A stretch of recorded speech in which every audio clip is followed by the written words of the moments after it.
baby. It's your girl Felisha Monet on the Takeover. I still got my man Chris Brown live on the phone, and we're talking about your new album that you're about to release, Fame, March 22nd. Who are some of the people that you've been working with, other than Lil Wayne and Busta? Well, you know, we got Justin Bieber on it.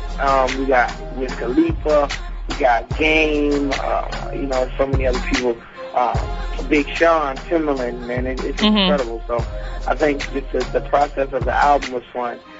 Not only just recording the songs, just being able to be in the studio with the guys and hang out was incredible too. So you recorded some of the album down here in Miami too? Yeah, I recorded some of the Miami, like most of it. Like I think a lot of Timberland stuff, a lot of the Polo records were done in Miami. So that's basically that whole kind of vibe. And usually every time I record a song in the Hit Factory down there, it's always a number one because, you know, we've done Run It there, so many other records. So it's crazy. That is right. We like that. Miami produced #1 hits, baby. Believe that. And how was it working with Justin Bieber? It was great. You know, he's a young kid. I mean, we're not too far from each other's age bracket, but you know, it's great to see somebody younger than you, but with the same amount of energy. You know, and he's always nonstop and a creative kid, so us working together was incredible. Really, quick, what does FAME stand for? Because obviously it's abbreviated for something. Yeah, forgiving all my enemies, and then it's also fans are my everything. Fans are my everything? Yeah. Okay, and you have a lot of fans.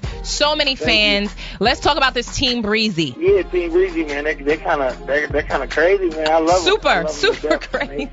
You know, they supported me from day one, and I think this was the reason I wanted to do this Fame album and dedicate it to them because, you know, they really support me, you know. Now, the Team Breezy, this is based off of Twitter, right? Yeah, absolutely. They created their whole kind of like subculture, you know, them being Team Breezy first and now Team Breezy France and Team Breezy Australia. There's so many different like ambassadors and different like fan club members that it's so many fans that it's incredible. Wow. Well, you know, we definitely, you know, support you and your fans are there for you.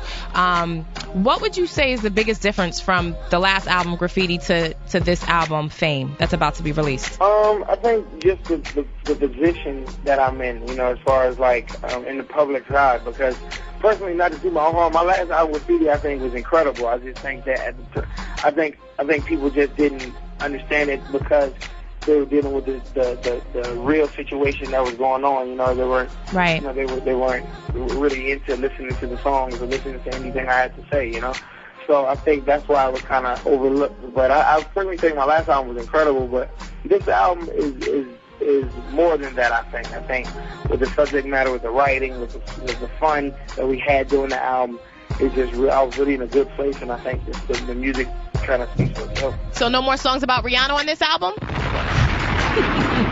More with Chris Brown next. It's 99 Jams to Takeover.